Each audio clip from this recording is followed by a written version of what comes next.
সপোন সেইটো নহয় যিটো টোপনিত দেখে, সপোন হ'ল সেইটো যি সপোন পূৰণৰ বাবে টোপনি নাহে।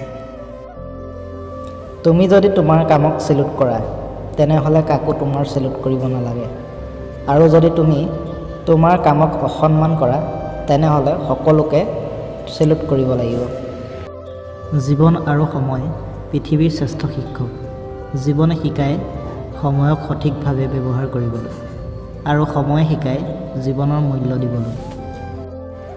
এখন ভাল কিতাপ 100 ভাল বন্ধুৰ সমান, কিন্তু এজন ভাল বন্ধু এটা লাইব্ৰেৰীৰ সমান।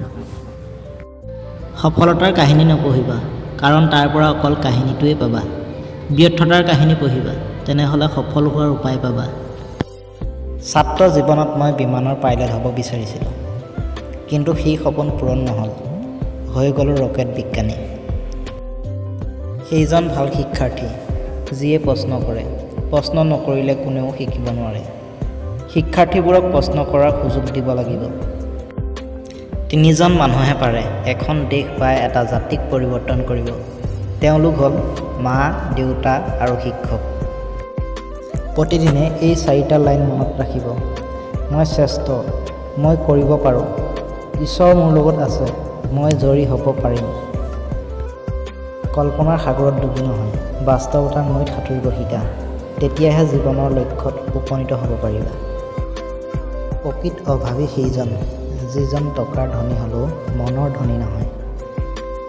জীৱনত কিবা এটা উন্নতি কৰিবলৈ হ'লে জ্ঞানীৰ লগত ঘূৰিবা, মূৰ্খৰ লগত নহয়।